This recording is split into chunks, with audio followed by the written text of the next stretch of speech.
And it's a good, it's a good side benefit, but it's not really a side benefit. It's an underlying foundational benefit.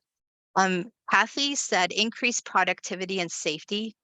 Definitely. Sarah said meet specific needs recognized by the employer and employer buy-in. Absolutely.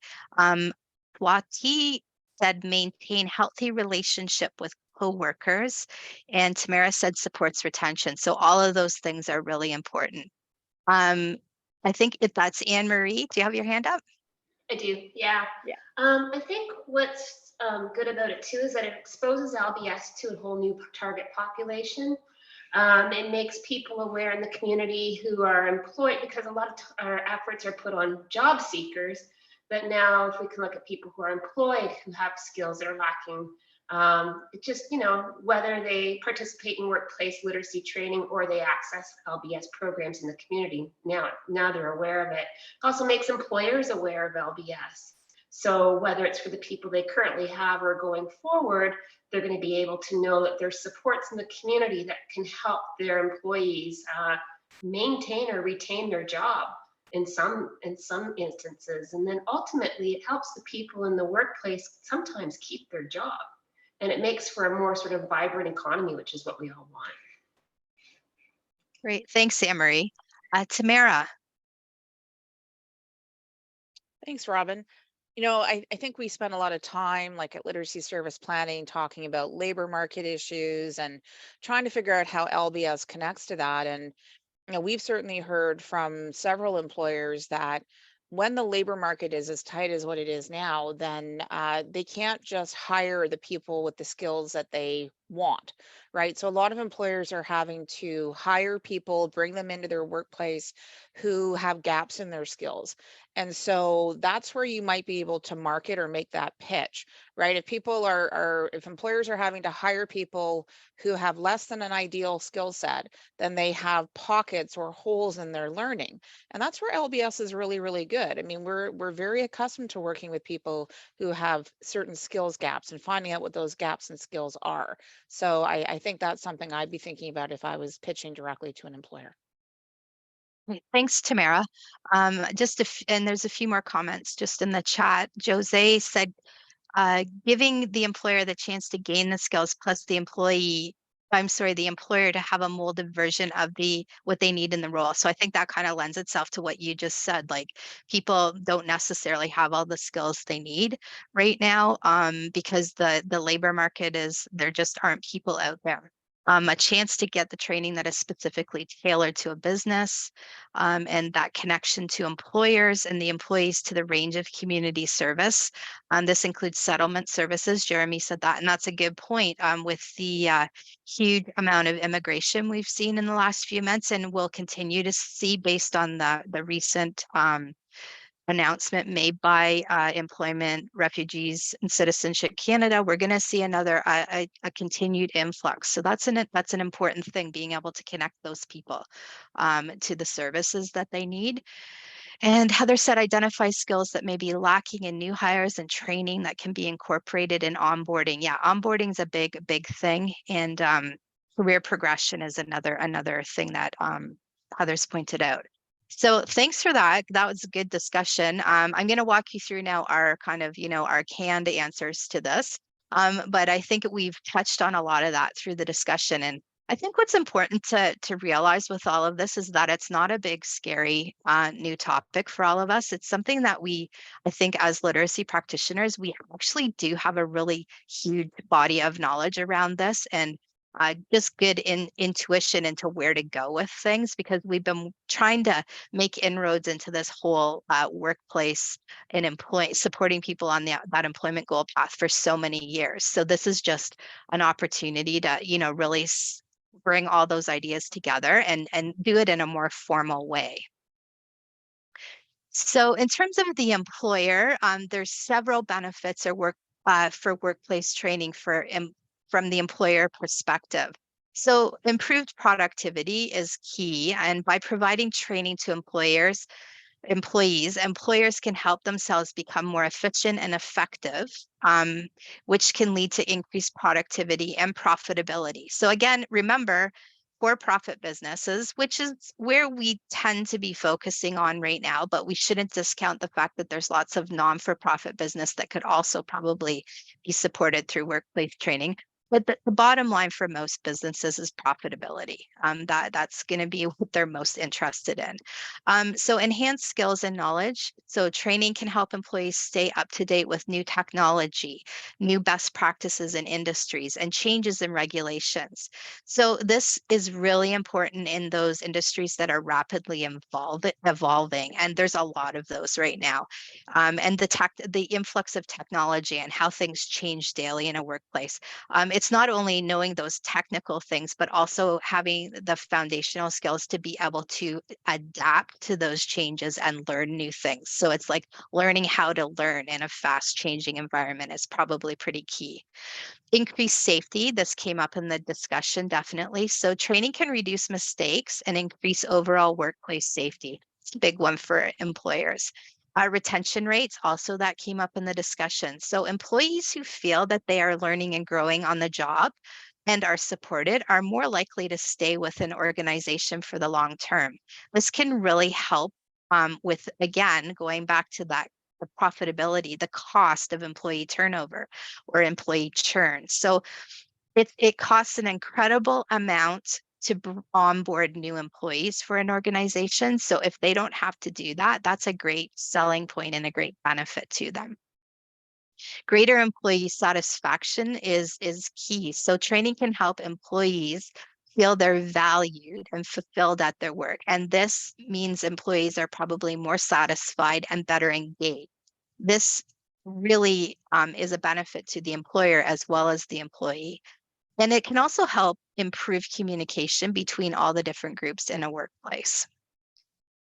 And also, just in general, from the employer's perspective, they get a good reputation if they're doing this kind of thing. Companies that are known for investing in their employee training and development are often seen as attractive places to work. And this can really help improve the company's reputation and make it easier to attract talent. I'm just going to give you a little anecdotal uh, experience that we've had recently in the community I live in, and that's a large manufacturing plant who has taken a real leading role in supporting the Ukrainian refugees that have come into the community I live in. And they have taken a number of these people into their manufacturing environment and supported them by setting them up with mentors within the workplace. So people who already work there that know both languages, and those mentors are actually getting paid a premium to be able to support those workers in the workplace. And we've been working with them as well, just in general on their the days that they have off. And that was set up with the employer to just to support the employees more. But what's really interesting is what's happening is that those people are bringing their friends into that place of employment. They need workers, and because they're treating their workers well and they're supporting their education and their mainly language acquisition, they're bringing their friends in. So they're actually building their workforce because they've become a very, very lucrative place to go and work. They also pay really well. So that's just a real life story where this really can give a company a really good reputation, especially in a market where we know there's a labor shortage. In terms of unions, there are several benefits of workplace training for unions. So there's a lot of things happening right now, and there are some organizations, in particular, I know Literacy Link South Central has been working with at least one big union. I'm correct in that? Yeah, okay. So there can be some benefits, or there are benefits for unions. One is enhanced job security. So training can help union members acquire new skills that make them more valuable to their employer, and that can help improve job security. Higher wages, employees that are better trained and more productive can have higher wage, that can lead to increased income and higher wages. Improved working conditions. So training can really help employees understand their rights and responsibilities under the labor laws. And this can lead to improved working conditions and a positive work environment. It can also give employees some empowerment to have a voice in workplace issues, which can have both a positive impact on safety and workplace culture. Greater bargaining power for unions. So unions representing trained workers might have more bargaining power when negotiating with employers on issues such as wages, benefits, and working conditions. It can also help the employees themselves, the members of the union, have a better understanding of the collective agreement and how that process works. And enhance professional development. So training can help the union members advance their careers and improve their professional development. And of course, that can lead to greater job satisfaction and also that whole concept of personal fulfillment. So it's not just about being able to work better, it's about being able to just be a part of the community and be able to participate more fully in all the different things that people do across work, more learning, and life.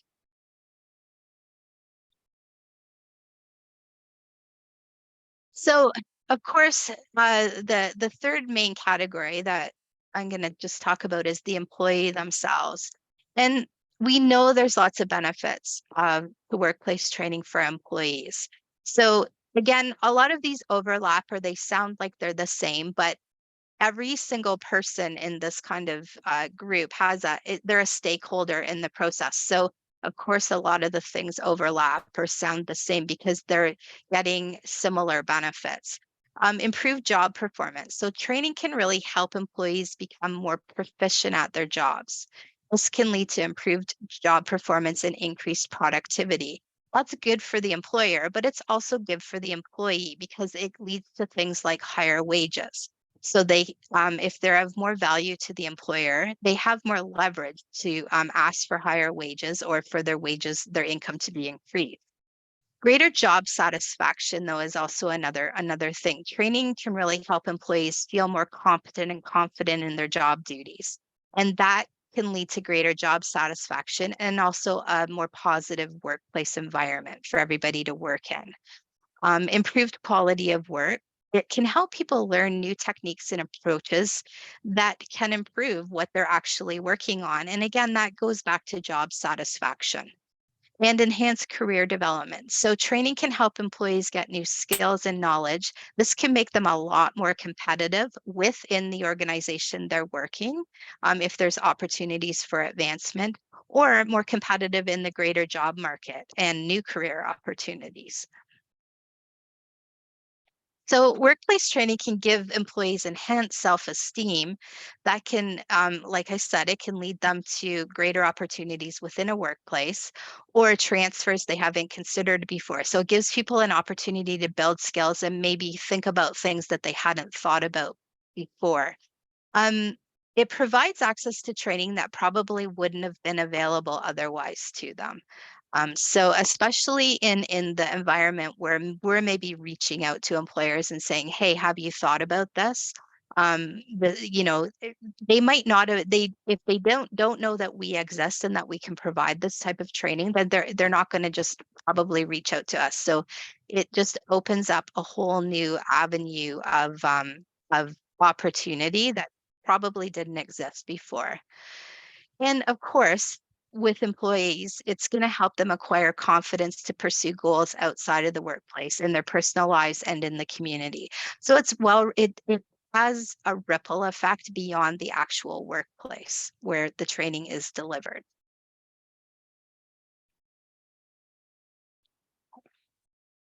So I'm going to talk a little bit about the community of practice process that we've integrated into this series of webinars.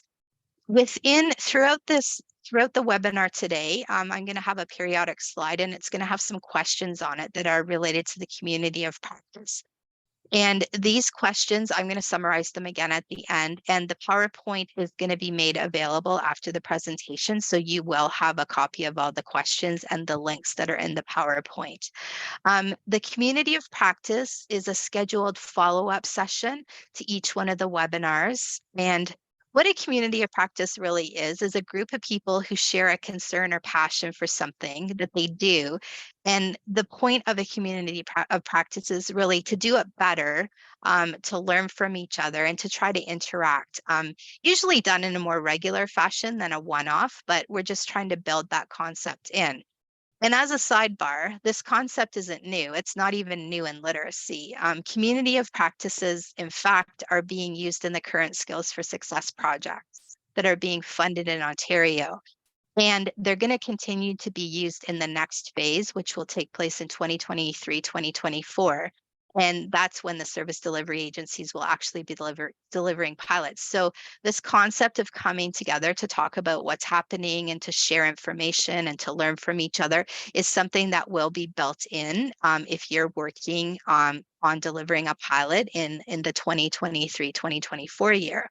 So the idea is really just to give everybody a chance to think about what we talked about, reflect on it, and reconvene to discuss and share. The community of practice for this particular webinar is going to take place on January 24th.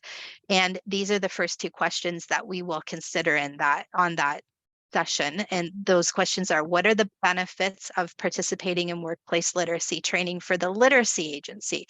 So we talked about benefits for the employer, the employee, and unions. What are the benefits for the agency?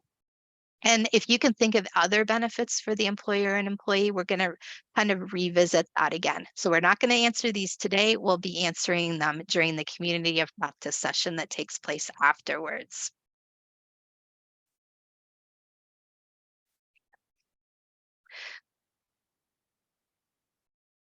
So the bulk of this session today is going to focus on considerations when developing workplace training. And again, we've mentioned that this training is kind of timely and not necessarily planned to be so, but many organizations are probably considering right now whether or not to apply for pilots through the Skills for Success funding in the business planning process this year. And while the pilot that organizations embark on may not specifically take place in an actual workplace, they are meant to support those with an employment goal for the most part. And the information we're going to share today very much lends itself to developing the training that you might be delivering in that type of a pilot next year. So aside from the fact that this project existed, it is very timely in that it ties in nicely with all the things that are happening right now in literacy and basic skills. So I'm going to walk through different things that you need to consider as you're developing and delivering the training. They're in kind of an order, but keep in mind that this isn't a scientific thing that we can just lay out in exact order of how you would do things. Things overlap, things might take place at different times. So again, these are just all the different concepts that you should think about when you're developing and delivering this type of training. So first of all, we're going to talk about using the organizational needs assessment information to determine your learning outcomes. We talked about doing the organizational needs assessment and all the different components of that in the last webinar. And at this point, now that you have all that information, determining your learning outcomes is really foundational to developing the training that you're going to develop for that particular workplace. So during the process of doing the organizational needs assessment, you should make sure that you get the information you need to be able to develop your learning outcomes, because they're going to underpin the training you ultimately develop and deliver. So during that organizational needs assessment process, you would have identified the goals and objectives of the organization to make sure that that training aligns with what their priorities are. You're going to assess, you would have already assessed the current, or hopefully assess the current skills and knowledge of the employees. Some of this assessment actually might take place also once you're starting to do the training, but you should have a general idea because you need to know that as you're for the development of the training itself. This could have been done through surveys, interviews, focus groups, or other methods, all of which we outlined in the other webinar.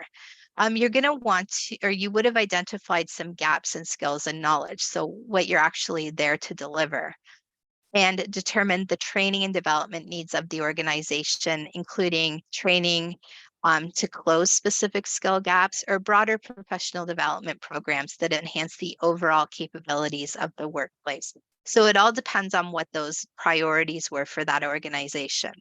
And you probably at this point should have developed a broad plan for the training that maybe identifies your budget, who's going to be responsible for implementing. So those kind of overlying pieces to the training.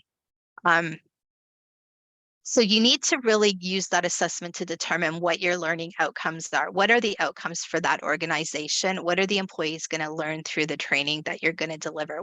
How do those align with the priorities or needs of that organization? And I'm just going to do a little reality check here.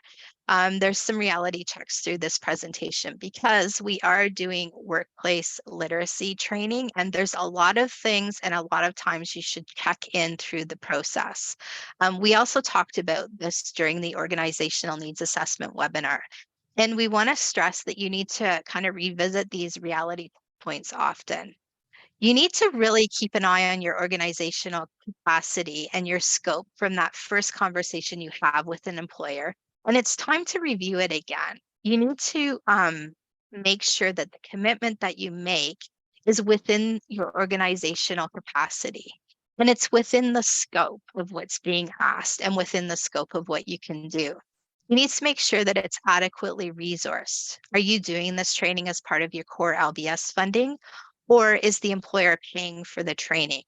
A third option that's now come up through this recent business plan ask is that you can also ask for additional funding to develop and deliver this type of training for the next fiscal year. So you can figure out or try to ask for enough money to deliver that training. So it's still LBS funding, but it's not your core LBS funding. You need to make sure that you've included your development time. So I think this is probably one of the things that we really underestimate, and that is the amount of time it might take to tailor curriculum or develop curriculum that is specific to a workplace. And doing this takes time. So gathering authentic documents takes time. Understanding workplace culture and their needs takes time. So you really need to make sure that you're thinking about that. And again, I'm going to bring up the potential pilots for next year. It's an opportunity to ask for resources that actually will fund that properly. Tamara, you have your hand up. Did you want to say Yeah, something? I didn't think you'd notice me quite that quickly, so sorry. Just along the lines of tailoring or developing curriculum. Just yesterday, we were having a meeting, which was an extension of the Skills for Success community of practice related to workplace literacy. Because sometimes it's really hard to know what's even out there. Like how do you know with certainty that, curriculum on X wasn't developed in the northwestern part of the province or in Ottawa or wherever, right? So one thing that we were talking about is could we recommend a process to LBS agencies and regional networks, that a series of steps that you might go through to kind of feel like you've really done a good look around the province, right? So what are some go-to sites? What are some good processes that you can follow? And I'm talking about maybe half a dozen steps maximum, but we're going to be working on putting those together and sharing those with all of you. So I guess what I'm saying is before you go down the road of saying, oh no, we have to develop something brand new, you might, but you might not. Okay. So something to think about, something to look for, something to ask your regional network for, because if I haven't gotten my act together and created it in the next week or so, I might need a little reminder. But anyway, so I think you might be able to save yourself some time, and you might be able to draw upon some work that's already been done, right? And as I said, you may have to develop something new, but it's always nice to start with a base, I think. So thanks, Rob. Okay. Yeah, thanks, Tamara. That's great. And I actually am gonna talk about that a little bit more later on, and talk about some of those places that you might go. And just again, where there will be some further work done on that. Anne-Marie?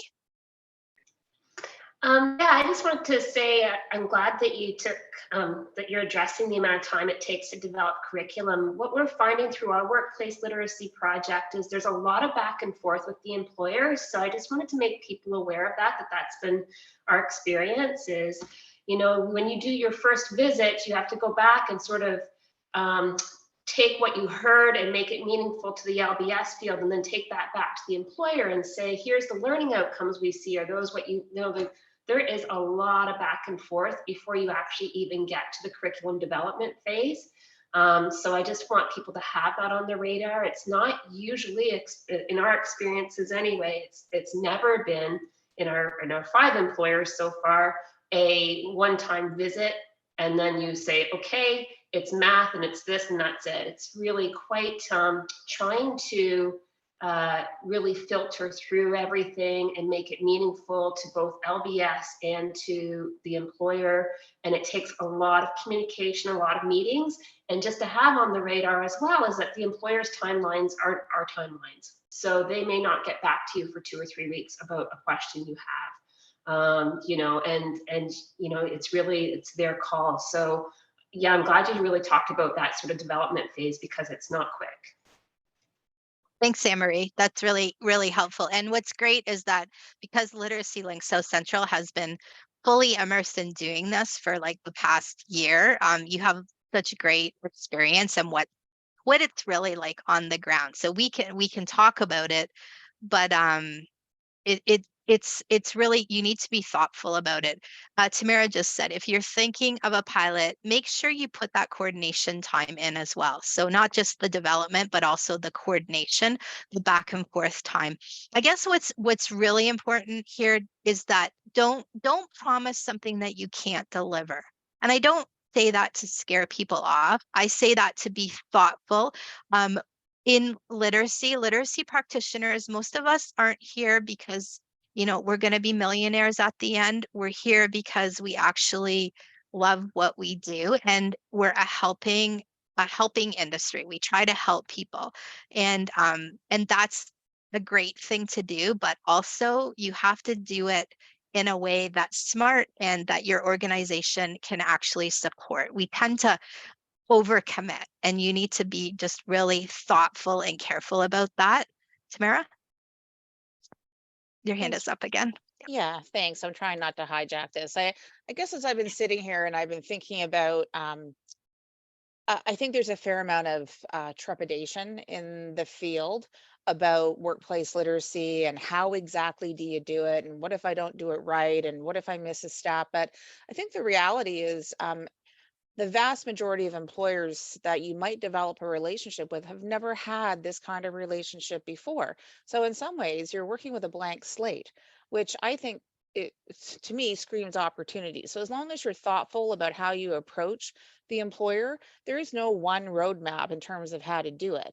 And the great news about LBS is that LBS is a system. We're not just a collection of 300 programs that occasionally talk to each other. You know, like there are people all around the province who can support you if you have questions, who are able to provide a little bit of insight.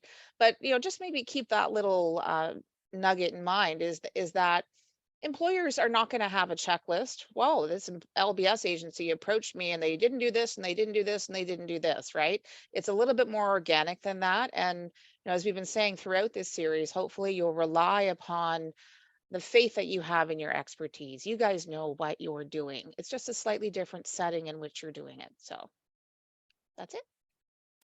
Tamara, that's a really good point to make. And I guess just the employers that you're going to be working with aren't probably sitting around doing workshops on like what workplace literacy is and what it involves. Like you're putting the time in, actually, learning about this, sharing, coordinating, cooperating, all of those things. So it is a bit of a blank slate. Like we have we are gathering all the knowledge here and trying to share that knowledge with the few things that have happened over the last little while. So it's a really good point. People do have the knowledge and expertise to do this. It's just you just need to shift your mind around and have the space to be able to think about it. And the pilots that are coming up, or the ability to pilot, really gives you like a bit of space to do that. They are pilots, right? So if it's not successful, that's actually okay. Part of the process is to find out what works and what doesn't work. Take some risks, but take well-resourced risks. Like make sure that you're adequately resourcing what you want to do. So again, this is just, again, it's part of the reality check, but things to consider. You need to also consider whether you're working with this particular employer and doing the things that you're going to do for this employer is a right fit for your organization. So a lot of our organizations are nonprofit organizations, or they're part of a bigger system like a school board or a college. And you really just need to just mentally make sure that you're not, I hate to say the word chasing carrots, but we're doing this because it fits with what we do and builds what your organization is meant to be there for. So, does your mission align with what's being asked? Do you have the staff to fulfill the roles and responsibilities that have been identified through the needs assessment process? And if you don't, you need to think about that and figure out how you're going to fill those gaps in. Do you have a process in place to deal with unexpected challenges or roadblocks? Because they're going to happen. I guarantee it. Do you have a work plan that makes sense? Do you even have the capacity to put that together? Do your current policies and procedures cover everything they need to? So this might not be something that you really think about, but are you going to have staff working off-site? Are they going to be traveling? There's a million different things to think about. And do you have that infrastructure in place to support all of those things already? Or do you need to do some development there? And also, just in general, do you have the physical resources in place to deliver the training? This could be materials, this could be equipment. There's all sorts of things to consider around that. So again, just a reality check. Think about those things as you're embarking on this process. And they're not necessarily roadblocks. They're just things that you need to make sure that you address so that you're successful and so they don't become roadblocks. So back again, another community of practice slide here, and we're not going to answer these questions today, but they are things that I want you to think about over the next couple of weeks. Consider the capacity of your agency. You're going to be doing this anyways if you're considering doing a pilot. Do you have any gaps? How would you address or fill those gaps? And can you think of any other training or professional development that would help your agency develop and deliver workplace training? So those are things, again, that you're probably already going to be thinking about, making this an extraordinarily timely webinar. But just in the bigger picture, beyond even those pilots, if you're thinking about doing this going forward, it's a bigger picture question. So think about those questions. And again, we'll talk about them at the community of practice session.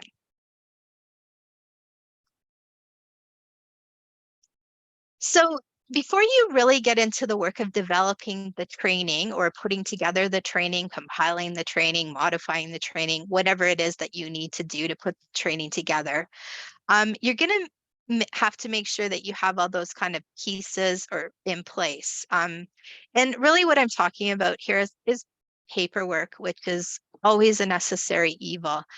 So you really need to make sure you have clearly outlined expectations for both the employer that you're working with, the employee participants, and the delivery agency.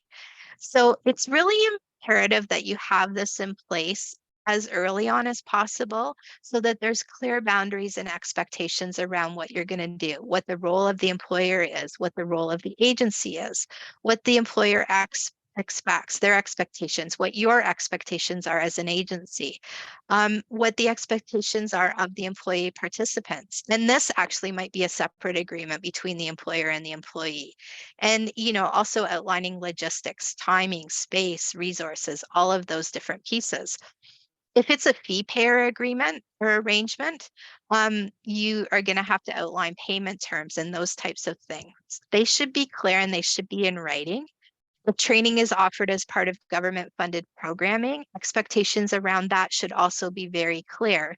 And employees should honestly be able to opt out if they're not comfortable with some of these expectations, which might involve paperwork like the participant registration form, putting those people into CAMS because they will have to be put into CAMS if it's funded through the government, completing milestones and culminating tasks if that's an expectation depending on how the program is funded, and follow-up requirements if there are follow-up requirements. So it's just important to think about these things and make sure that these pieces are in place. Creating a memorandum of understanding or an agreement with the employer to articulate those expectations in writing is probably a key thing to do. So I'm not going to get into, all the different things you would put in that. I've just touched on some of the things to consider in that. We could do a whole webinar probably just on this, but it just is an important thing that you do need to put in place to make sure that there aren't any issues going forward. We did talk a little bit about that during the organizational needs assessment. So that's where the lines aren't quite clear, where one thing ends and another thing begins, because you have all these other things that have to happen that maybe aren't definitively part of needs assessment or definitively part of training, but you do need to have them in place. So we've tried to identify some of those things in this webinar. Okay, so now we're kind of getting into more into the developing the training itself. And at this point, you should have a clear idea of what the learning outcomes are for that organization. And then you need to start actually figuring out what is the content or what is it that you're going to deliver. And all I can say here, and we talked already a little bit about this, is don't reinvent the wheel. There is a ton of stuff out there. What is out there, though, is probably not going to be a perfect key in the lock of that organization. So you're not going to probably be able to take something and just deliver it flat out without making some modifications or contextualizing it to that particular organization. So I think you could think about existing curriculum maybe as a framework or starting point, and then using information and resources you have from that organizational needs assessment to contextualize that particular curriculum or pieces of curriculum to the organization. But again, don't forget that there's a lot of stuff out there. Tamara mentioned earlier that we did have that session yesterday with some of the support organizations, and Matt, to have some conversations about that and some of the pieces that are going to come out of that, in particular, like that whole idea of some steps to take when you're kind of embarking on this process. So I'm just going to remind you of 2 places that you can start in terms of looking for curriculum or resources, task-based resources that you could use to integrate or start to build a curriculum. So the first place is the LBS Resources and Forums site. That's a site that is hosted by Contact North, but was developed and is maintained and updated by Labec Literacy Ontario and Community Literacy Ontario as a partnership. So there are, I'm going to estimate there's probably about 500 resources on that site at the moment. Not all of them relate to employment, but there are a lot of resources that support employment and apprenticeship. So that's a place to start. If you sign up on the site, you can access the site as a guest, but if you sign up and create an account on the site, you can use the global search function. And then that allows you to put in some keywords, and it will pull up all the things that relate to that particular keyword.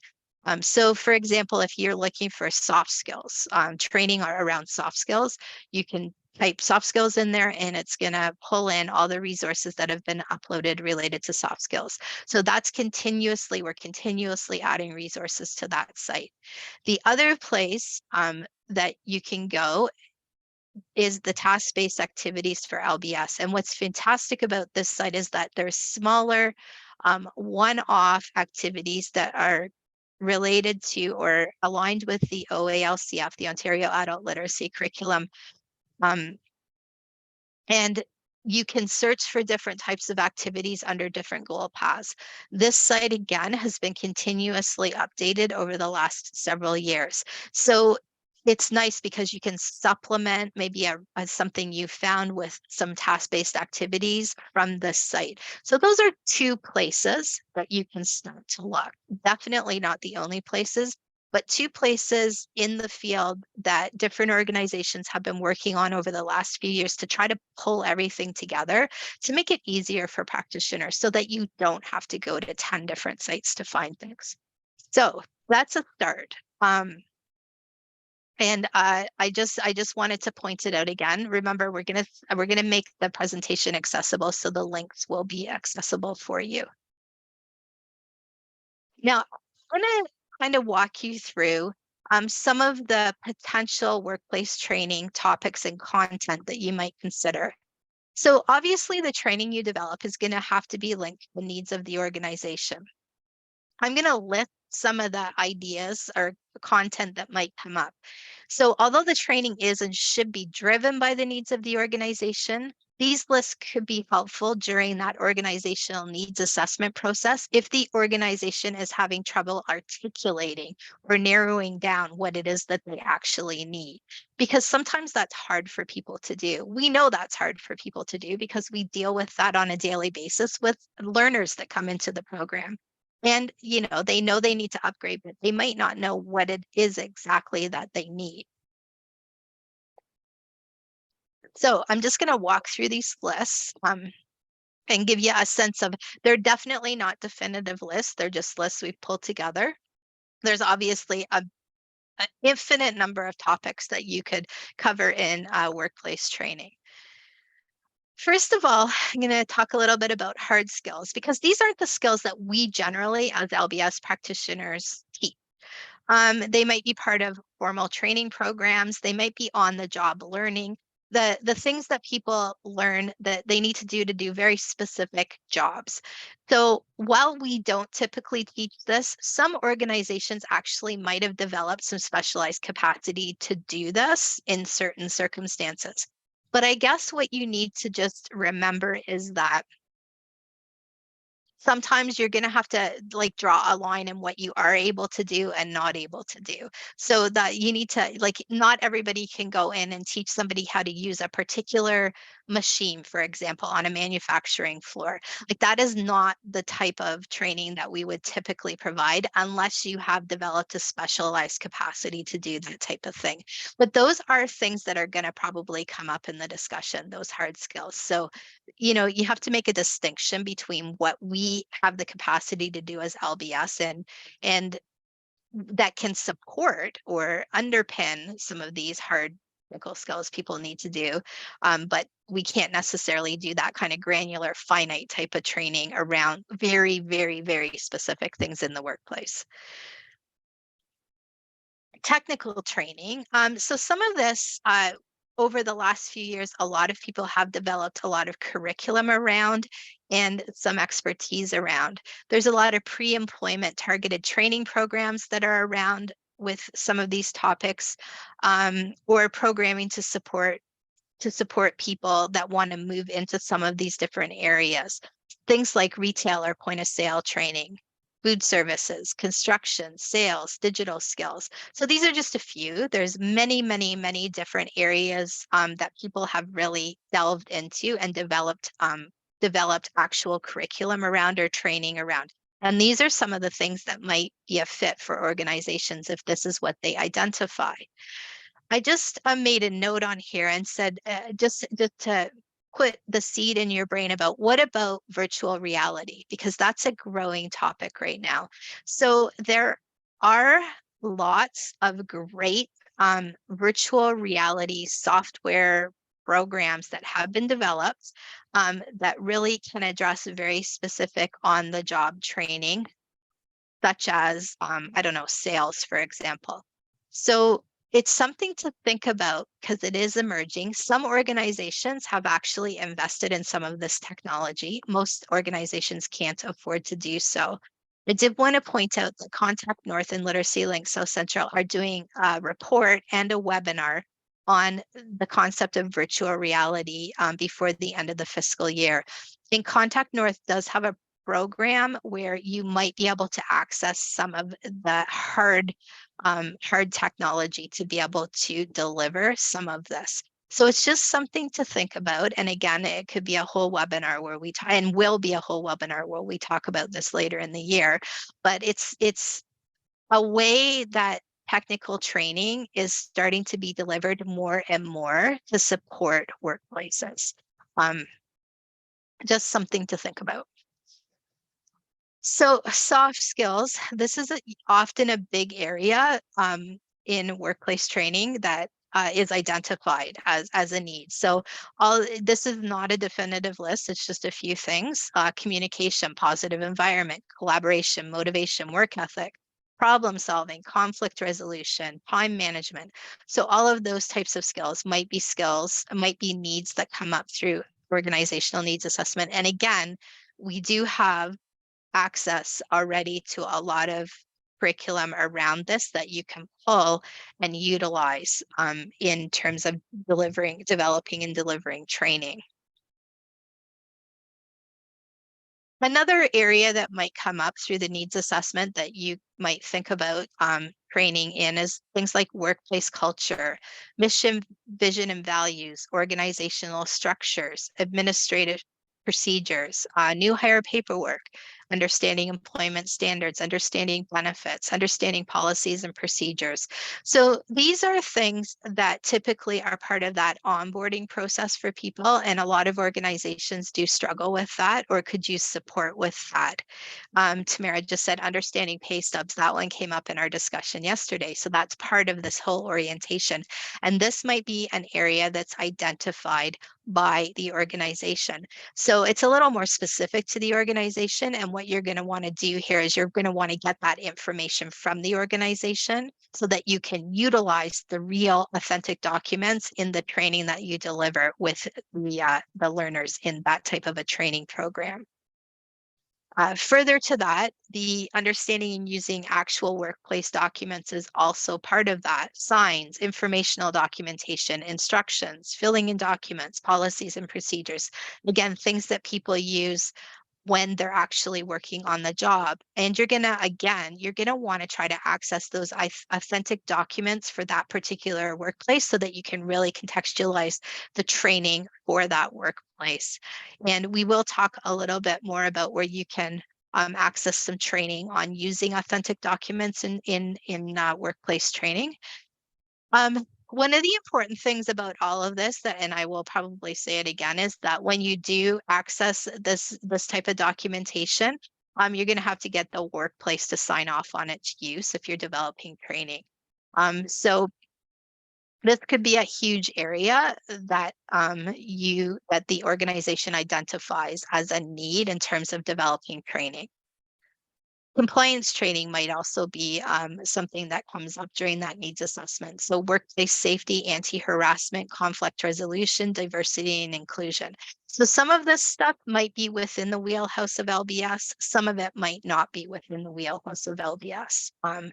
So it's important to know what is and what isn't. And another thing to remember through all of this is it's that reality check. You can't necessarily do everything a workplace asks you to do. So you have to make sure it's within your scope and within your ability to deliver it. But what you can do if you can't deliver it is you can actually connect workplaces with other people who might be able to support them through that if it's something that you can't deliver. So we do have a role, I think, in that whole and that came up earlier in the discussion, that community connection piece where we're very used to doing this with learners. We provide them with literacy support, but we also try to connect them with all the other supports that they might need to be successful. And I think it's that same kind of thinking here. We can deliver certain things, but we might need to refer or go outside of our own agency to actually bring other people in or refer an organization to other places to get the supports that they need if we're aware of them. We have a pretty good awareness of those things, I think, in the field we work in, because there's a lot of expectation that we're able to support and connect people to all sorts of other resources that are out there. So Lisa said, remember that partnerships with other orgs make this kind of training exponentially more complex. Absolutely. And then Tamara said, like, wraparound supports for employers. And yeah, that's exactly the concept I'm getting at, that whole concept of wraparound. So leadership skills is another area. Things like project management, crisis management, conflict resolution, strategic thinking, active listening, flexibility. So there's some crossover between these different categories, even in terms of the topic areas. But if this is identified as something through the organizational needs assessment process, it really does provide an opportunity for people to be able to build skills and maybe move within an organization, which could solve some of an organization's staffing issues, moving people into higher skilled work jobs that they aren't necessarily able to fill. So it also connects to that whole discussion around career ladders and introducing employers to that concept of career laddering within a workplace, where somebody might come in at a very entry level position, but being able to provide training and support them can actually help them move to another position within the organization. Tamara. Thanks, Robin. In some of the situations where we've been working with employers, as Robin has just illustrated, you could get a fairly lengthy list of things that an employer might say, yeah, we're interested in that. But it doesn't mean that your agency is the only agency that can respond. So what I mean by that is, in several instances, we have more than one LBS agency working with a single employer. So agency A is doing this type of training, agency B is doing this type of training, because it is more within their wheelhouse to do those individual types of support. So just something to think about. If you have more than one LBS agency in your community, which I know not everybody does, but if you do, then this is a nice tie back to literacy service planning, right? You don't have to be the end all be all for everybody. There could be another organization. There could be work for everyone, is what I'm saying. And maybe you only want to bite off a smaller chunk because that's what you're comfortable with. So it could be a good discussion to have at an LSP table. Great. Thanks, Tamara. That's a really good point. And again, I'm not suggesting that this is a list that you would present to an employer and say, hey, tick off all the things you want us to do. The point of doing this is just to address all the things that might come up in the discussion. And you'll see in a few slides, I'm going to actually ask you to do something with this list. The other thing, and as I pointed out, sometimes an organization might have a little bit of trouble articulating or narrowing down what it is that they're looking for. They might have the broad category, and hopefully this just gives you some additional tools to help them narrow it down. They might just say, we need to improve leadership skills, and you're like, well, that's a pretty broad topic. What is it this or is it that? So it's just to really give you some thinking points on what could be within each of these categories. So the last list, I guess, are not really things that you would be providing necessarily workplace training for, with what you would typically think you are going in to do, which would be to work with probably not necessarily management. But what sometimes is interesting to think about is that some of the issues or things that need to be addressed might be able to be addressed in a different way. And that's why I want to talk about the management supports to complement workplace training. But before I do, Anne-Marie, you have your hand up? Oh, sorry.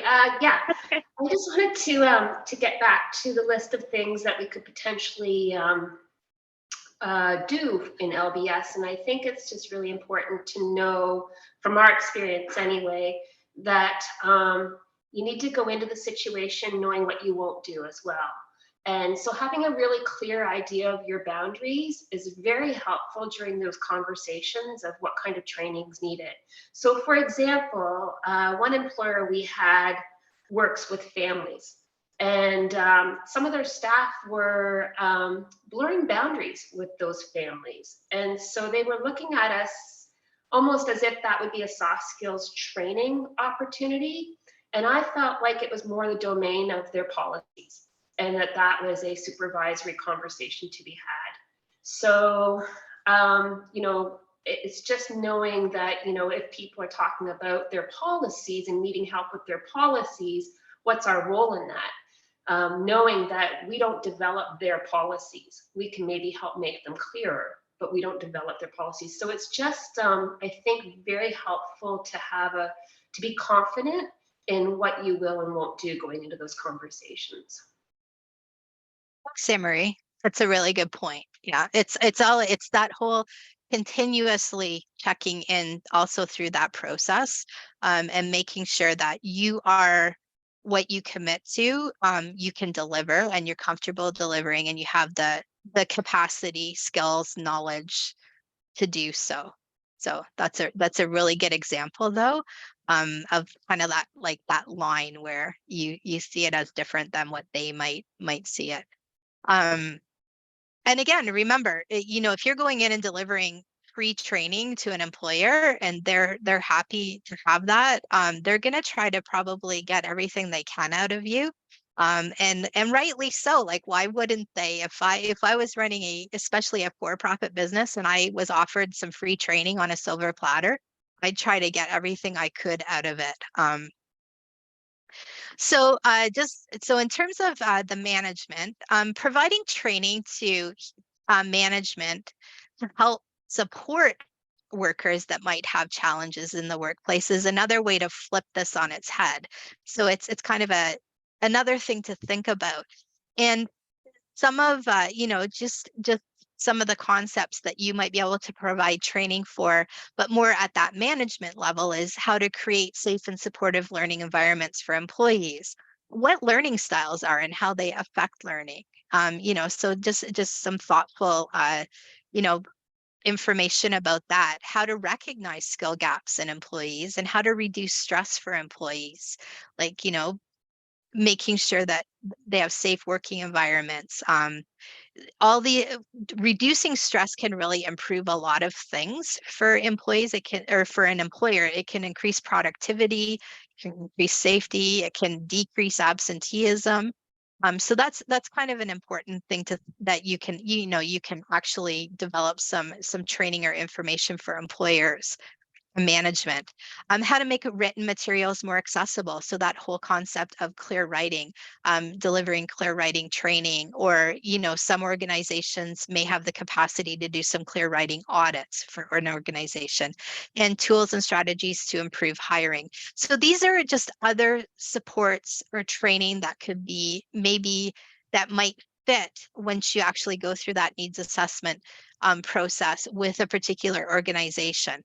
So just again, food for thought, something to think about. It's still workplace training.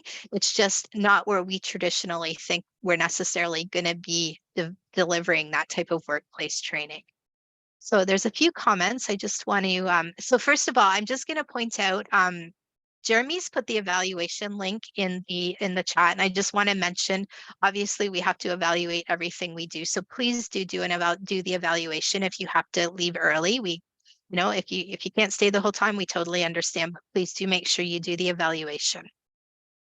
Okay, and Sarah, Sarah's made a comment, partnering with employment services and or your local planning board might be beneficial depending on what the employer needs. probably a good idea to ask about whether other connections the employer already has. Yeah, really good point, Sarah. So remember that you do have other partners in the community that do go beyond the scope of just literacy and basic skills agencies. Planning Board is a great example, employment services. Your regional network is a great partner too. Like, don't forget about the network that's supporting you, because a lot of them will have a lot of, experience or knowledge. And the other thing I just wanted to point out here, again, in terms of supporting workplaces in a community, especially a smaller community, is, and Tamara will probably say this better than me, but don't forget that it's really important to coordinate that, because you don't want two literacy agencies approaching the same organization within a smaller community. So that's part of that planning process. You want to, it's just not a good idea. It doesn't make anybody look good. So you need to be communicating with each other within a community. And especially if there's opportunities out there, you need to make sure that you're not all kind of approaching the same organization, because that's not going to bode well for anybody, including the employer, probably in the end. Okay. So community of practice, this one isn't just a discussion question. This one is homework. We haven't done this yet in community of practice. So what I'd like you to do, and it doesn't have to take a lot of time, or I don't want you to spend a lot of time, but what I want people in today's webinar to do is to take some time and use the resource forum site in the task-based activity portal and add resources to support the topic that I've listed in this Google document. So the topics that I've put in the Google document are the ones that I've just walked you through in the last few slides. So what I want you to do is to spend, I don't know, say 15 minutes of your life between now and January the 24th, and look at the list, pick 3 things off the list, 3 things that interest you. They might be 3 things that you think are going to come up if you're actually thinking about developing a pilot. Take a look on the Resources Forum site and the task-based activity portal, and or anywhere else you want. You don't have to be limited by just these two sites, and share with everybody on that Google Doc. It's what that resource is and where you can find it. So it's kind of a starting place if you're mapping resources to different topics. It's just to give you a start to that process we're talking about actually putting down on paper. And Sarah asked if I can put a copy of the link in the chat, and I can't without messing all my screens up right now. I'll try to do it at the very end. It will be this presentation is going to be made accessible to everybody. We're going to actually send you to a site where it will be posted, so you'll be able to get the link to the Google Doc in that. I don't want to start closing them on my screens right now, Sarah, because I'll never get to where I need to be. Okay, so it's a bit, and don't spend a lot of time, you don't have to spend a lot of time on it. Spend as much time as you want, but it's just an activity that we want people to go through. What we'll do once we have it kind of populated, if people actually do it, is we'll make this available to people, this particular document, because I think it will be useful for people just to kind of to see where there might already be resources available. So that's a homework community of practice task, which you can do. You don't have to do it, but it would be I think great for everybody to try it. Okay, I'm going to talk a bit now about integrating authentic workplace documents and information. So authentic materials are really important to incorporate into the training that you either develop or modify for a workplace. Throughout the entire process, you should incorporate materials, processes, and tools from the organization that you are working with as much as possible, because that's really how you contextualize what you're delivering within that particular organization. A prepackaged training program isn't going to meet the individual needs probably that have been identified. Doesn't mean you can't draw from materials. In fact, we're encouraging you to do that. Of course you can, but you should always look to how you can really contextualize that training to meet the needs that have been identified through the needs assessment process. This is really a large part of the value that we as providers can bring to the table with an employer. We have the ability to deliver very flexible learner-centered training. We're really good at that. We do it every day. We've been doing it for years. So using that model, but delivering training that is very organizational centered isn't a stretch for us. It's something that we would be very good at. And again, this is what really distinguishes general literacy training from this type of specialized or contextualized workplace training that we can deliver. So in order to do this, again, you're going to need to acquire workplace inputs or establish access to those authentic documents within the workplace that you're working with. They can include things like written policies and procedures, signs, software, undocumented processes, overviews of workplace culture. There's all sorts of different things and information that you can glean through that organizational needs assessment process, which you can then integrate into the training that you're going to deliver. So that's a very important piece. In terms of having a really good sense of understanding integration of authentic documents into training or workplace training, we could do, again, another entire webinar on this, but we don't have to. I feel like I'm doing like one of those training or those infomercials sometimes when I do this. We don't have to do that because there's already training available.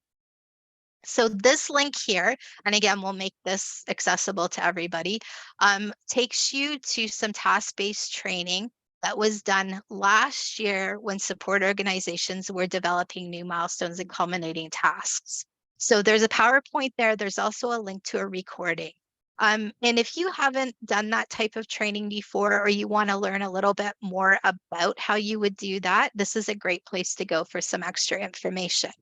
The follow-up question to this is, do you feel comfortable incorporating authentic workplace materials into training? So again, we'll touch base on this when we kind of reconvene for that community of practice session in a couple of weeks. Okay. So one of the things that you're going to want to address is some type of assessment. So you're going to be determining and integrating some form of assessment. It might be, oh, I'm sorry, I'm a slide ahead of myself. I don't know how I did that. Sorry. So we're going to do, the next thing we're going to talk about, my apologies, is determine gaps in materials and resources available and develop additional curriculum as needed. So just as a follow-up, you've looked at what's out there. You've got some authentic documents that you need to integrate. You may or may not have what you need to build a training curriculum. And this is where, again, you need to make sure that you build that time in to do this, because you might need to actually do some development work. And this is also something that many people in the field are very comfortable doing, but it does take time to build curriculum. It doesn't just appear. So you're going to need to really figure out what it is that you need to develop if you need to develop additional curriculum.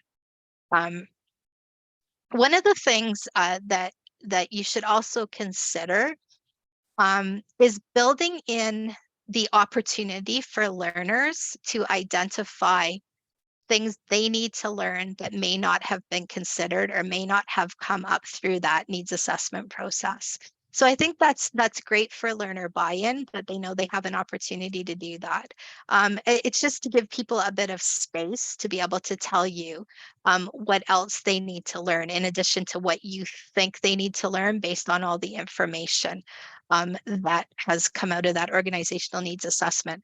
And I don't think this is a new concept or a earth-shattering concept, because I think that's something that we do every day, but it's just having the time built in to do that into whatever training you're delivering is kind of important. It might not be something that you can address within that current block of training, but it might be something that you use to continue that relationship with an employer to deliver additional training as time goes on, but just to have that in the back of your mind.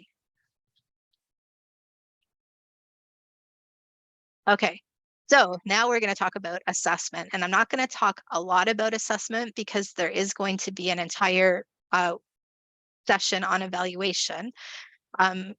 But what I will say is you're going to want to integrate some assessment into your training process. We know what good assessment is. We use good assessment practices.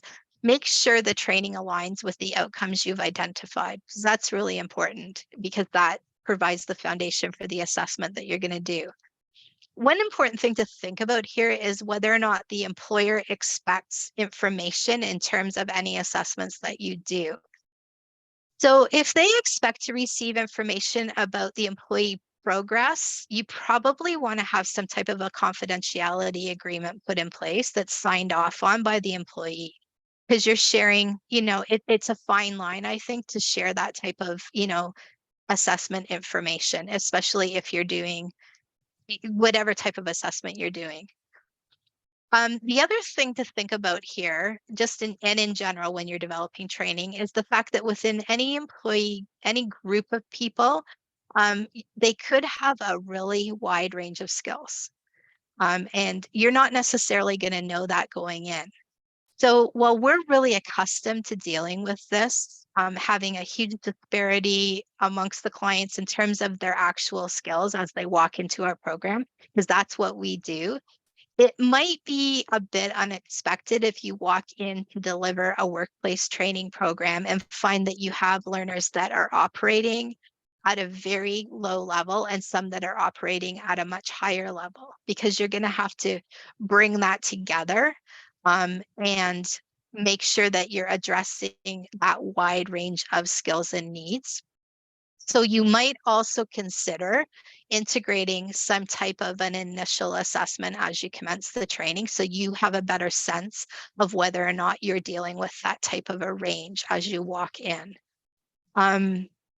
So again, I said the next webinar is going to focus on evaluation and is going to incorporate some additional information about using evaluations in the training process, as well as evaluating that program as a whole. So we're not going to talk a lot about it, but it is something to think about as you're developing and putting together your training.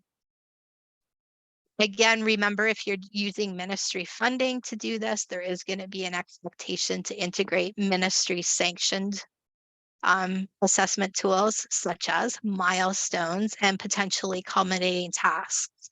The good news is hopefully they'll be available in 2023, 2024, fingers crossed. And also the good news is a wide range of culminating tasks were developed last year that support employment. So there's a lot more assessments available to cover a much wider range of topics or different jobs that you might be actually doing training related to. And just going back to what I was talking about a minute ago, Anne-Marie just made a comment saying often employers are unaware of the skill levels of their employees, which is a good point and makes a lot of sense. People are very adept, if they do have skill gaps, at hiding those gaps, as we know in literacy, and being able to function. They might not be functioning as efficiently as they could be. They might not feel comfortable. And that's, so, and employers don't necessarily know that. So that's a really good point. And that's why you need to think about that and think about whether or not that's part of what you do when you kind of walk in with that group or, person the first day, to really get a sense of where they are at in terms of their skill levels. Okay, so we're at the point where I'm calling it compile or create your curriculum package. It sounds so easy. It really isn't. You've got all these different things, moving parts to think about, and then you have to put something together that's gonna really meet the needs of the organization. All I can say about this is build in lots of flexibility, because you might need to change or modify or adapt things as you go along. Again, make sure you've resourced that eventuality. Think about that when you're thinking about budgets and things, the amount that this type of thing costs. Review with the employer again to make sure everybody's on the same page. You've already talked to them about what they need. You've tried to address what they've identified. Your learning outcomes should match up to that. But I think at this point, once you've kind of put together the package, it's not a bad, if you have the opportunity, it's not a bad idea to kind of give the employer an outline of what it is you're going to do and make sure everybody is still on the same page. Tamara. Thanks, Robin. So in our experience, which again is fairly limited, primarily this year, we have yet to find an employer that says, "Can you please come in and deliver 60 hours worth of training?" Right? So it's likely that employers, they're looking for something of a shorter duration. You might be better off starting with something that might be, I don't know, 8 to 12 hours in length, because the logistics that have to be taken into account, especially if an employer is picking up part of the bill for employee time, can be considerable. So what I'm kind of thinking about is, maybe 50 hours is warranted, but maybe we have to think about stackable kind of sessions or something like that, right? So the implications for curriculum development, though, is that it might make the concept of developing curriculum a little less overwhelming, because you're not going to be asked to pull together that 250-page curriculum resource that those of us who have been around for a while have seen, have contributed to, and have also found very valuable. But you probably won't find a reason to deliver something of that length in a workplace. Thanks, Tamara. Jeremy? Yeah, what I would add to that too is that where longer term training goals are concerned, if you develop a good relationship with the employer, there's the opportunity to continue that relationship into the next fiscal year, for example. So if you deliver training and there's a very positive response from the employees, and there's a positive response from the employer, that really does open up the opportunity to go further. Because I know just from our experiences, we've talked to employers who recognize that this potentially is the beginning of a longer term relationship, and they're curious to see where the initial training their employees are receiving will then take them where they can go next. And so I think thinking about it in terms of an evolving longitudinal relationship is a good way to approach it. Okay, thanks, Jeremy.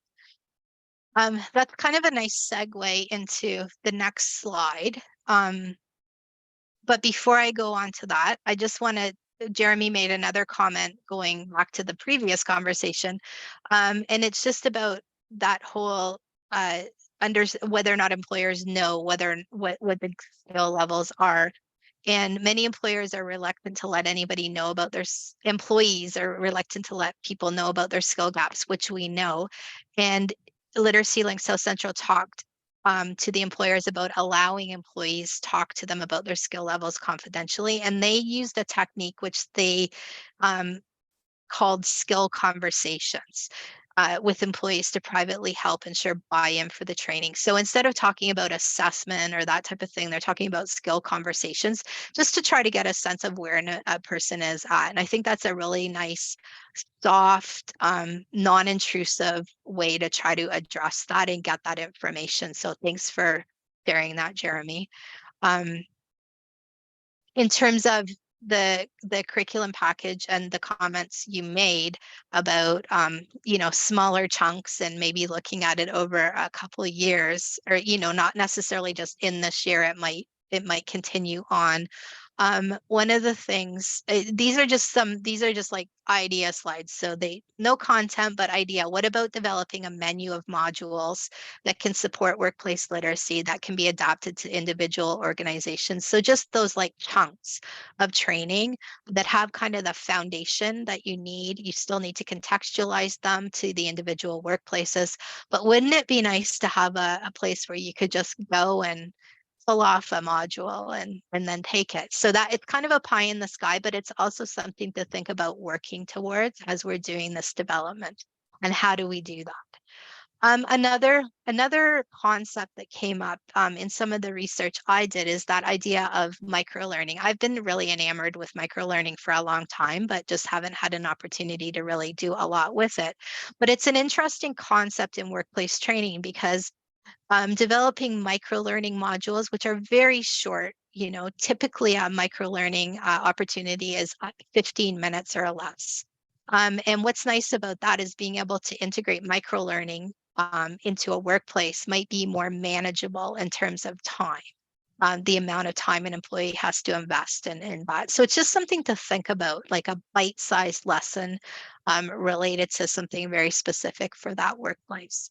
Instead of doing like a full out several hour long kind of training program. I don't think this concept really lends itself to the concept that the ministry is talking about in the pilots for next year, but it's just another tool that you can think about in terms of working with a workplace.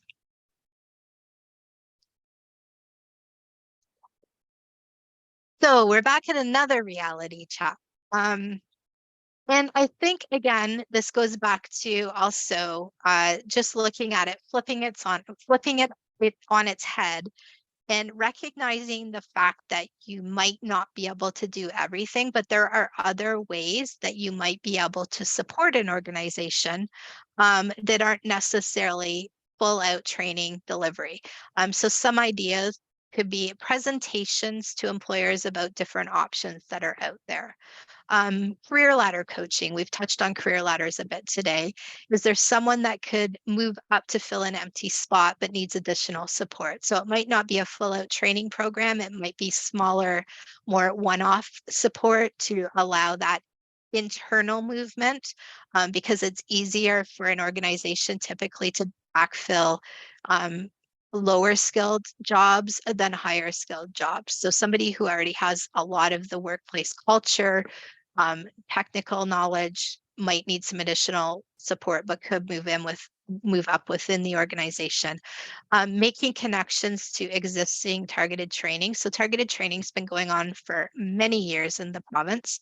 Lots of literacy and basic skills organizations do offer targeted training on an ongoing basis. And by targeted training, I'm talking about things like customer service training, maybe digital skills training. But they're usually finite programs in that they have a start and a finish. So can they be connected to things that are already out there to meet some of their needs that maybe you can't meet? And this again goes back to that. You don't have to do everything. And there is a network out there of things that we know about. Individual or small, very small group interventions or referrals to other programs. So it doesn't have to be a big, large group or even medium group training program. It can be something very small. And then we talked again about offering the clear writing training or audits, because that can often solve several issues within a workplace in terms of just making it easier for employees to understand what the materials they're interacting with. So those are just some, again, we're talking about delivering workplace training, but we've also talked a lot about what else can you offer, especially if you can't do it all. And these are just some things to think about. So we're at the point where we're going to deliver the training, and there's many different delivery methods, but you really need to think about those. And this again is going to go back to the agreement that you make with the organization, what makes sense for that organization in terms of logistics and timing, and what came out in that organizational needs assessment. So I'm going to take you through some of the different options. I'm not going to spend a lot of time on this because you can go back and, really think about them. But we've just identified some of the options that you can think about. And I don't think it's going to be news to anybody because we already do a lot of this in literacy programming. So one option would be specific instructor-led program for a group or one-on-one that would happen on site. So by on site, actually at the workplace. So there's a lot of strengths and challenges to each one of these options. Strengths in this case, programs can be tailored to specific needs, modified on the fly. Things in the workplace are going to be more accessible if you're at the workplace, and you can really contextualize the learning. You might even have an opportunity to integrate some things that you can only access at the work site. Challenges, and a lot of these are the same for all of the options, but uncompensated participant time. So this is something that also becomes an issue. Are the participants participating in the training on their time, or is the workplace paying for their time to participate in the training? Because that's going to have a great implication on like the amount of people that want to participate and retention, all of those types of things. Is there adequate and functional space at the site? Is there access to the technology you need at the site? So we tend to rely a lot on technology in literacy delivery, and you're not necessarily going to have that access at every workplace site. Safety of your staff. So that's something to think about too. Are they going to be safe in that workplace? What are the expectations in terms of where they're working? Is that environment safe? The learning space in this case is always going to be controlled by your employer. So you need to have some pretty specific parameters in place. And the size of group could be a challenge depending on what type of facilities they're offering you to train in. Specific instructor-led program for group or one-on-one offsite, so at the literacy agency. So you can still deliver it's workplace training because it's attached to a specific workplace in my mind, but it can be delivered offsite. You can offer it at convenient times, maybe when the employees aren't working, if your site has that ability. There are also challenges, though, if they're not being compensated for the time. Are they really going to want to come to your place and do some learning? The employer buy-in, if they are compensating compensating the employees, are they going to want to send them off-site for the actual training? And of course, size of the group, like what can you accommodate? So that's a potential way to deliver it, though. So instructor-led, but online, so that there's always the option to deliver training online. It's something that a lot of agencies have done a lot of over the last few years, and it's something to consider. It can be offered sometimes at more convenient times because you have more flexibility. You can set it up in different ways, like asynchronous, so not live, or synchronous live, or a combination of those things. It can reduce your instruction time. So logistically, it can reduce the amount of time you need to spend face-to-face, and allow participants a little more flexibility. Again, as always, uncompensated participant time can be an issue. And also that access to technology, right? Same issue we have when we deliver anything online. Do participants actually have access to technology to be able to participate?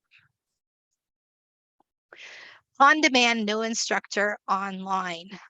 So this is an interesting concept where you can set something up online, and that allows an organization to actually run it themselves once it's set up by an agency. It can be offered whenever.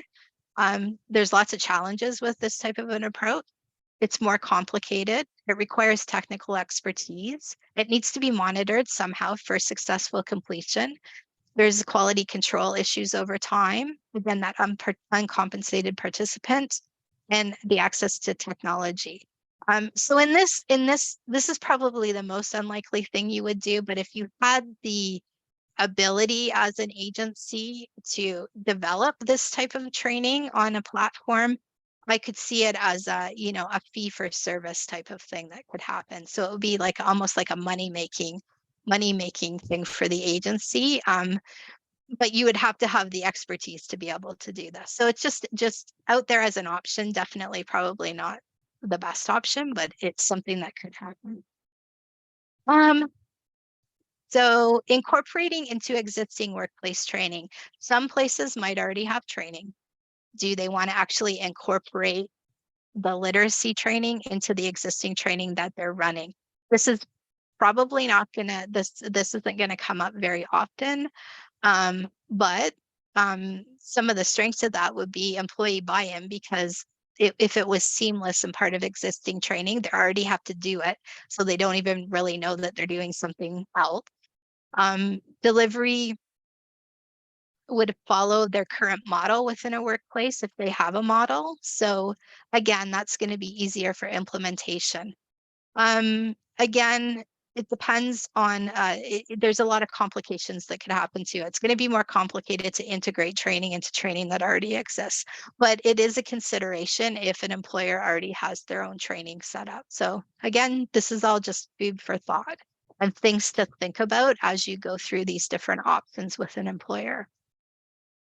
train the trainer model. So again, this could be on site. It could be something where the training is developed by the literacy agency and they train somebody internally to deliver it. It's something that, we use in literacy a lot, that whole concept of train the trainer. It's more complicated to set up and you lose control of the training, quality control of the training over time, unless you have some checks and balances in place. But it allows the organization to run their own training on their own with their own rules. So it's just another option. Probably not the most ideal, but it's something to think about. So that is it just kind of gives you an overview. It's certainly not all the different ways you could deliver training. It just gives you some food for thought on different models of training delivery. Anne-Marie?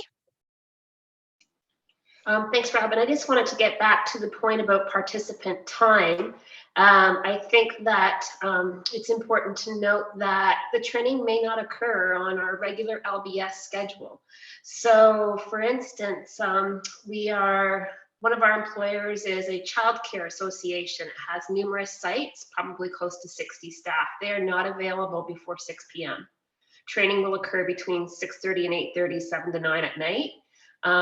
So, be willing and flexible to do that. Or when you getting back to when you were saying at the beginning of the webinar, to check your capacity. Just know that the ask may be evening delivery. I think Jeremy's got one from 7 to 9 at night at one of his workplaces. He's working with manufacturing employers who have shift work. So what does that mean as far as training goes? So we sometimes have to get rid of the preconceived notion that people are available for training between 9 and 5 or 8 and 4. And what are we willing to do outside those hours? Thanks, Anne-Marie. It's like I planned this because it's a perfect segue into my next slide again. And we didn't plan this. So timing the training delivery is my next slide, and it's a reality check. And there's two things to consider. The one which Anne-Marie so eloquently already discussed, that whole concept of don't expect to deliver training, between 9 and 4, because that might not be the reality of most organizations. And I think it's a capacity issue. And don't be surprised. The other thing to consider is timing in terms of what part of the year makes sense. So a lot of organizations have traditionally slower times and busier times. So I think of retail. They're probably never going to want to deliver training from December 1st to December the 24th, because that is their busiest time of the year. Manufacturing. Most manufacturing plants have shutdowns in the summer. They're typically at the end of July. What's nice about that is that's typically a slow time for LBS. So sometimes it's about the timing, like the time of the day timing, but it's also about the time of the year timing, and having those conversations with organizations as well. Like, what are your busy times? What are your slow times? Because I think the employer is going to be much more supportive as well if you can accommodate those timing fluctuations when you're planning on when to deliver training. What's most important is that you ask the question and that you have a good concept of what those good times and bad times are. Okay, so last but not least, in the kind of things to think about is that continual assessment of the training. And again, it's part of evaluation. So sorry, before I talk about this, I just saw a comment from Heather that said slow times might also be vacation times for employees, so you may not get good participation. Absolutely, that's a good point. So it's just good to have the conversations with the employers about what makes sense. Okay, so assessing the training. Again, the next webinar is all about evaluation, but I think what's important, and it's something that we do anyways, is that you assess the training at each session and track the challenges and the successes of what happens and revise. So as much as this is something we do all the time, it is also something that is a bit new to us. So things that we might come up that we don't expect. So it's important to continuously be assessing not just at the end of the training, but as you are actually delivering the training. And I'm not going to say much more about that because I'm sure you're going to talk a lot about that next time. Okay. So back at a reality check.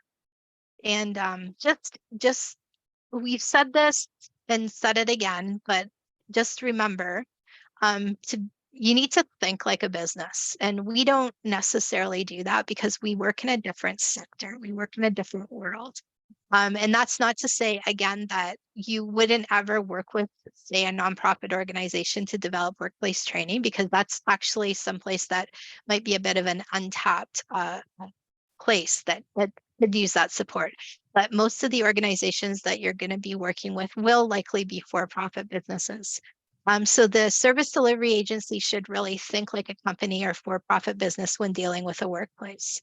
And don't be surprised, because it's always going to come down to profitability for the most part. You have to balance the agency mission and values with that of the workplace. So you have to balance what you do as an agency with what the organizations do as businesses. And just remember that they're typically in the business of making money first and foremost. So it's good to think about that, because you want to make those connections, that return on investment. They're going to be investing either time or money into this in some way, shape, or form. So you need to show that there is going to be a return on that investment. It's kind of like that talk. Okay. And Jeremy just made a comment about one recommendation we received is making sure the training package we present to the employers resembles the type of packaging businesses are accustomed to buying when they bring in outside trainers. So it should look shiny, which is a good point, Jeremy. It should be polished. It should look good. It should be consistent. It should have some continuity to it. There's some great tools out there that you can tap into to try to help you with that. And the biggest one I would say would be Canva, which is CANVA, and nonprofits can actually get a free full membership to Canva, and it gives you the ability to access all sorts of shiny graphics and templates and things like that that you could use to actually make something look shiny. So that would be one suggestion. And again, but that's again, it's a capacity thing. You need to build that into your development time. You need to make sure you've resourced that kind of thing. Thanks, Jeremy. He just put the link to Canva in the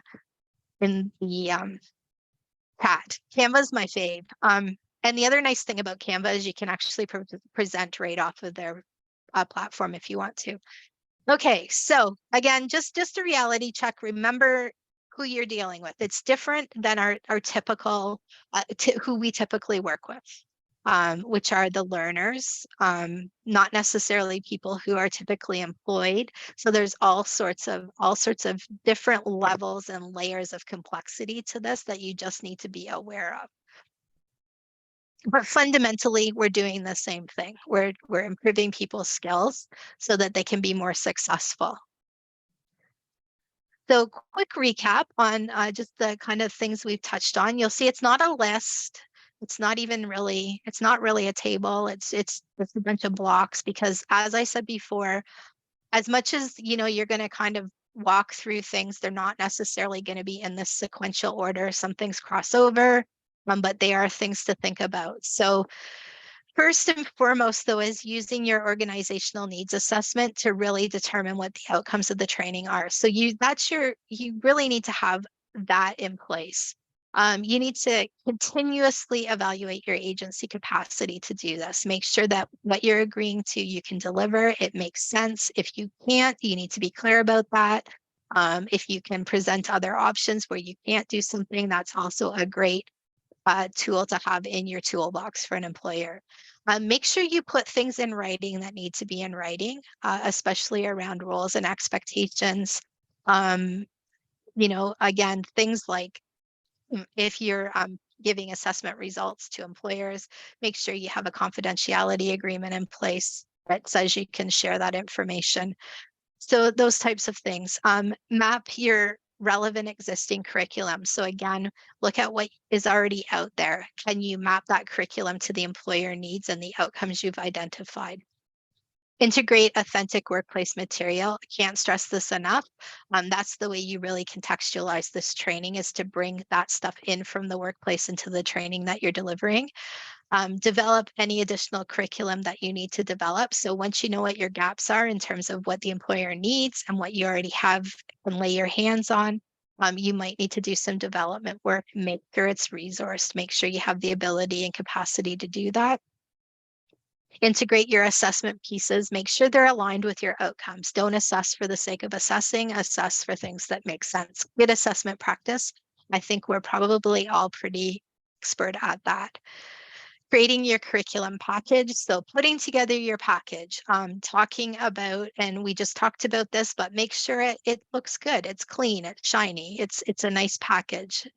You're working with professional organizations. Your stuff needs to be professional. Draw on tools to help you do that, and make sure that your employer really buys into what you're delivering at this point. You've had all these conversations, you've put it together.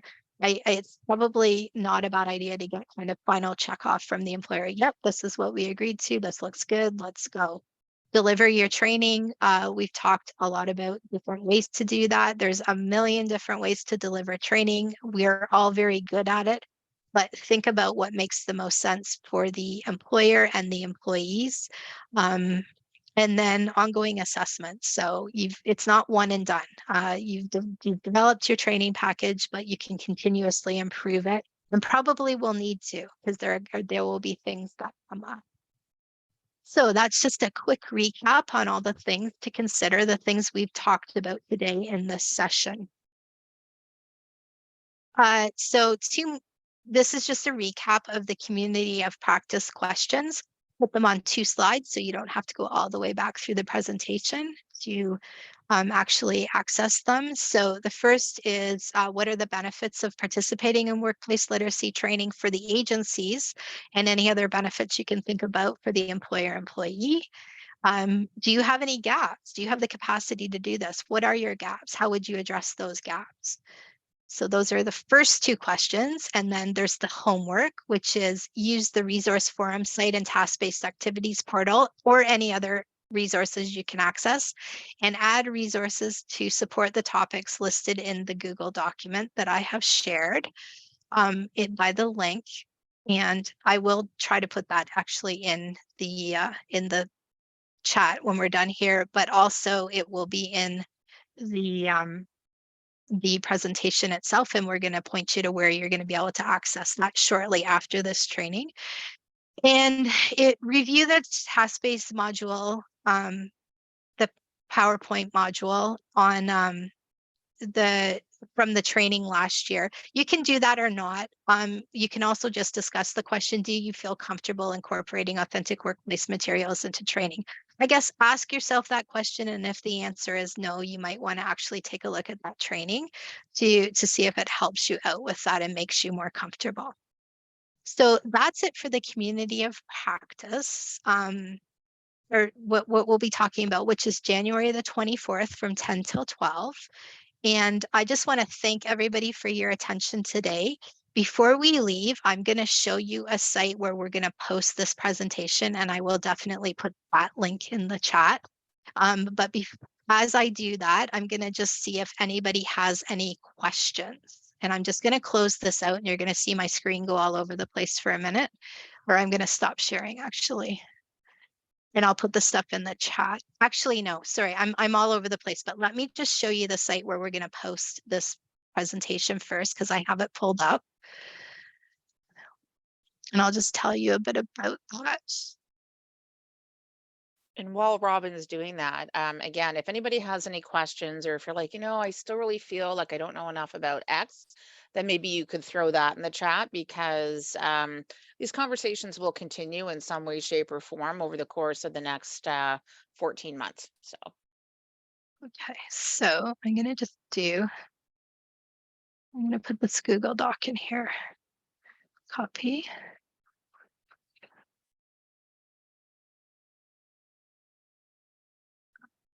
Sorry, I'm just copying something here.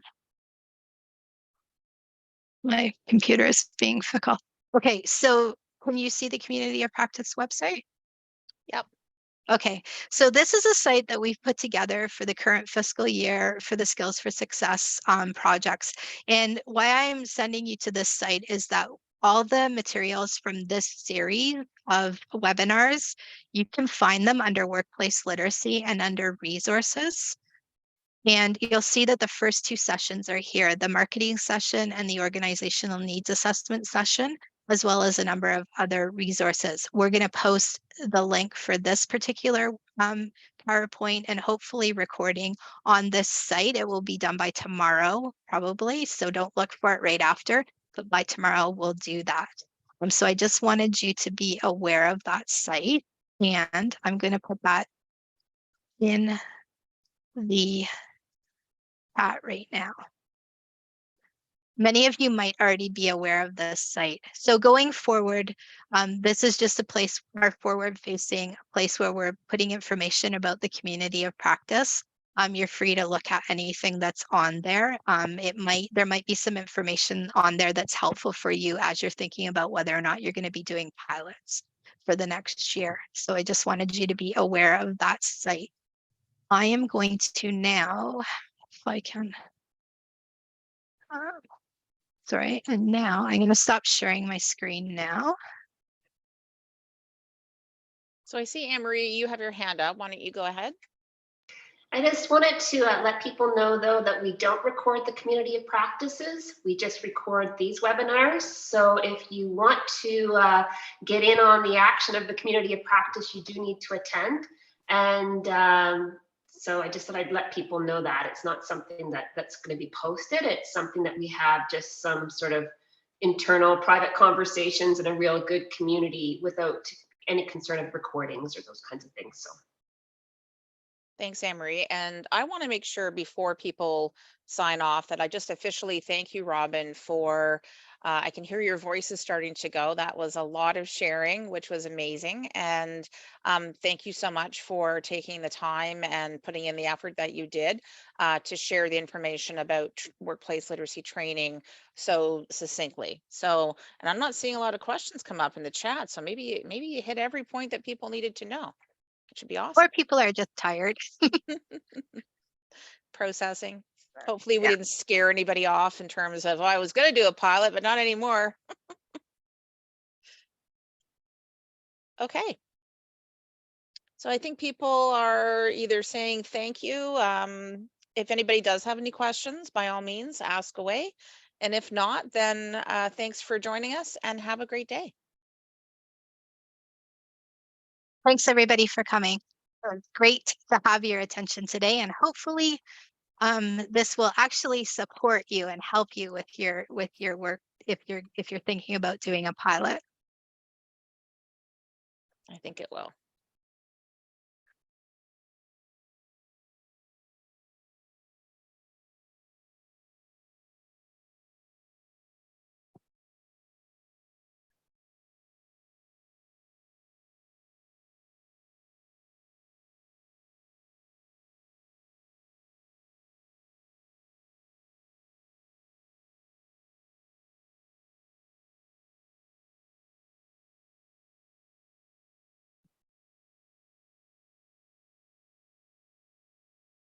Mara, stop recording.